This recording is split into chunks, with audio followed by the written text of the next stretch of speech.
Hello everyone. Coming to the next topic, this is a continuation of control flow. Within that,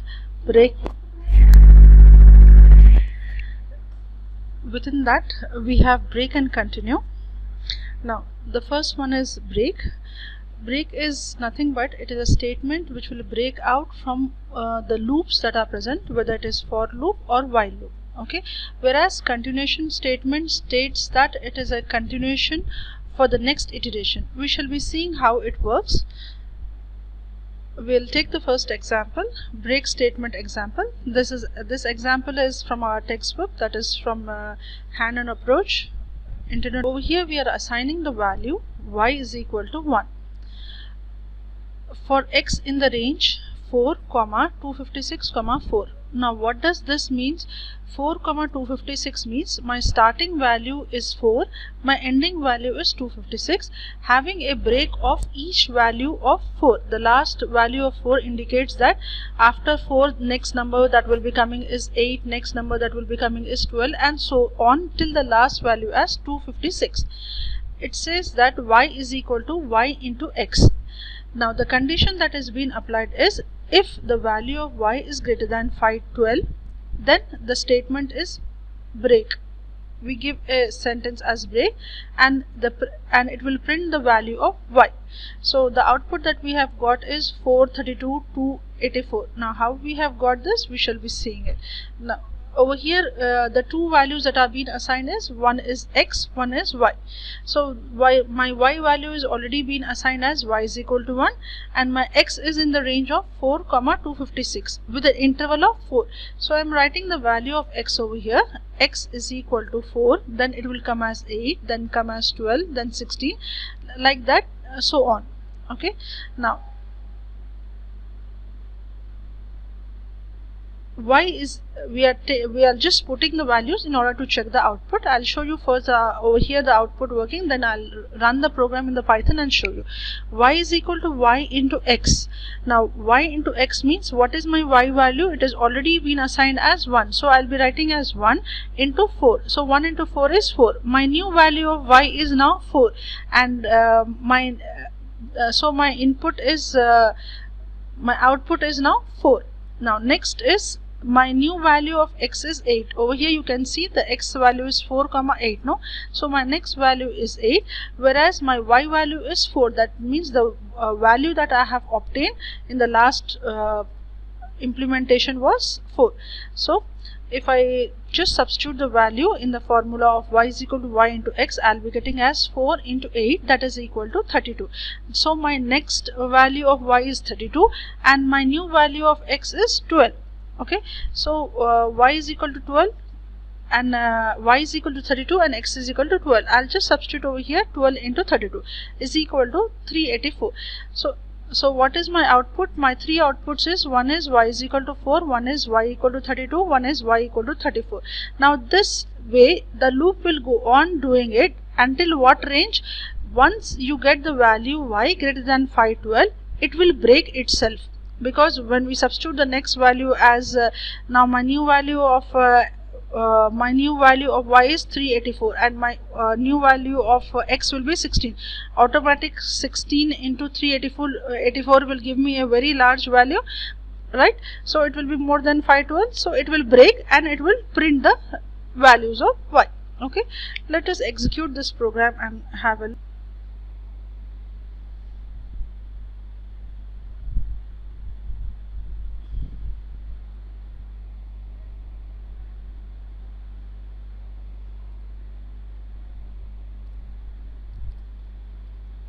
let me type the program.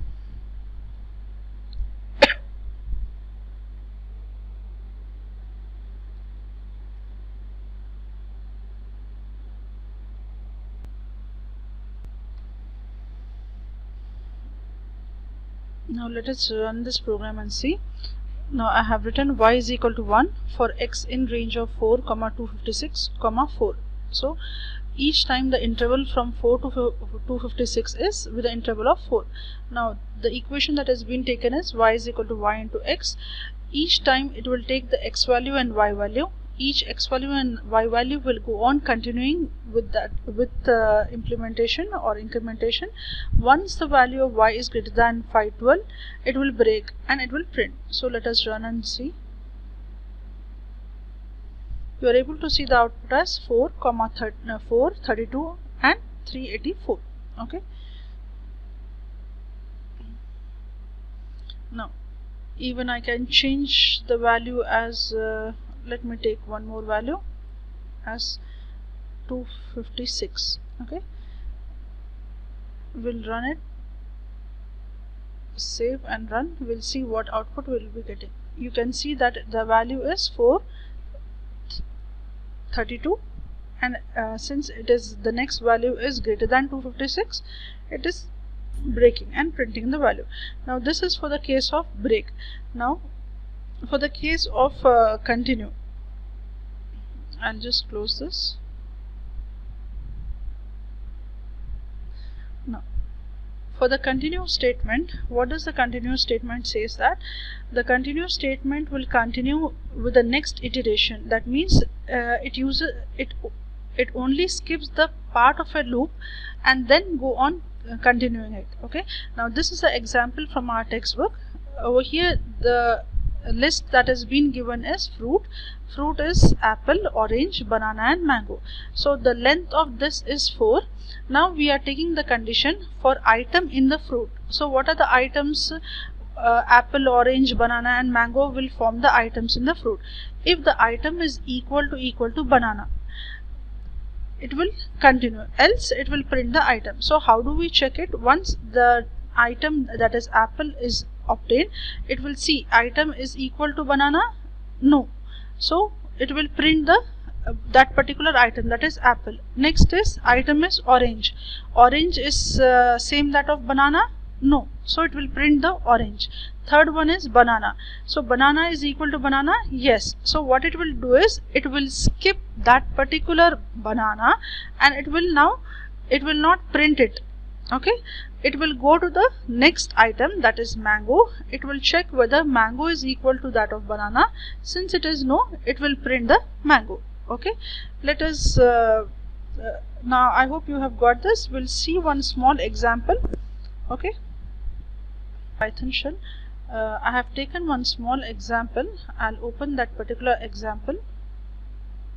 Okay, which will show me one statement for break, one statement for continue. Okay, so I'm writing as break example 1, so that it will become very clear for you how does the break works and how does the continue works. Okay, now I have taken over here, last time we have done with that of equation and assigning. Over here we are seeing with that of for loop and if else. For letter in king, okay, the king, the letters that are present in the king are 4. Now if the letter is equal to n, break. Once this particular value, this particular letter n or alphabet n comes, it will break the next letters and it will print the previous letters and it will say thank you. Okay, I have already written the program. I'll just run and show, then I'll write the program for continue and show you. So how it works is it will first check if k is equal to n. Is it k equal to n? No, so it will not break the print that letter. So which letter? K will be printed. Okay, next again it will go to if in the loop it will go if I is equal to n, no, so it will print the letter I. Next is again it will go to the loop, the letter is n. N is equal to n, yes. Once n is equal to n, it will break. Next what it will do is it will just come out of the loop saying that print thank you. That means it is breaking it. After that is it is not going to the loop, neither it is checking it. Okay, let me run this and show you.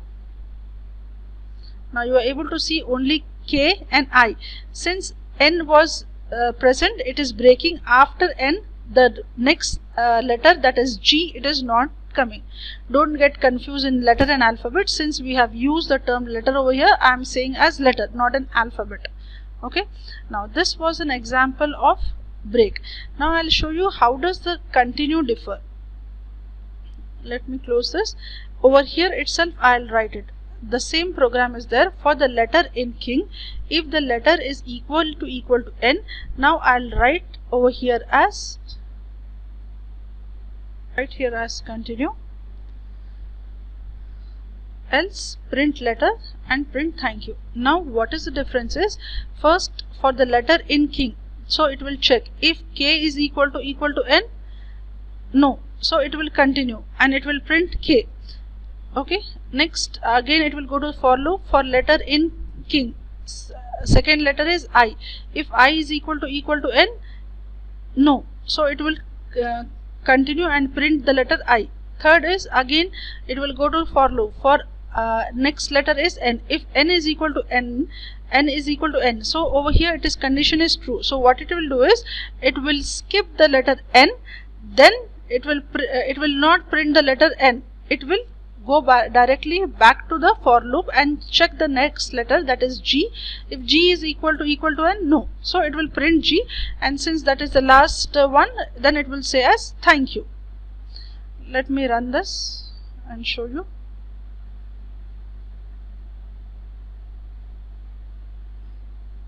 Indentation. Okay. Over here in Python, the main important thing is your indentation should be correct. So my if and else should be in the same line. Now you can see that K has come in the output, I has come, G has come, and last is thank you. Okay. Now over here when it is saying continue, it will only skip that particular thing and continue the loop. Okay. With this the topic of the topic of break and continue is done. Thank you.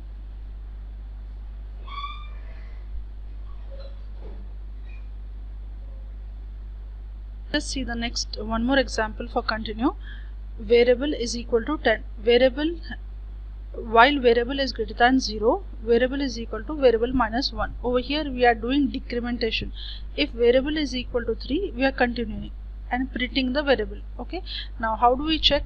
First we'll check in the while loop. 10 is greater than 0. So next is 10 minus 1 is 9. Okay. We'll see the condition. If 9 is equal to 3, no. So it will print the variable value as 9. Then again it will go to the while loop. Now my new variable is 9. So 9 is greater than 0. So it will go to the condition variable is equal to 9 minus 1. That is 8. If the value of 8 is equal to 3, no. It will continue. And it will print as variable value as 8. Then again it will go to the while loop. Now my new variable is 8. 8 is greater than 0? Yes. And variable is equal to 8 minus 1, that is 7. If 7 is equal to 3, the condition is false. It will print as 8. Likewise, till the value of 3 when it comes, my variable is 3, 4 minus 1 is 3. So if 3 is equal to 3, then what it will do is, it will skip that particular value of 3, then it will continue. Now my variable is now 3. Okay, now 3 is greater than 0, yes, so 2 minus 1 is 1, so it will check 1 is equal to 3, false, so it will print the next value as 2.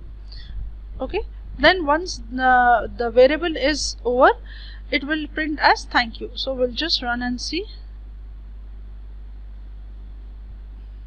You are able to see all the decremented values 9, 8, 7, 6, 5, 4, but 3 is not there. Why 3 is not there? Because over here we have put the condition, if the variable is equal to 3, you need to skip that particular condition and continue with the next value, that is next variable. Once the whole loop, that is countdown, is over, then it will say as thank you and it will come out of the loop. Okay. This was another example for the case of continue.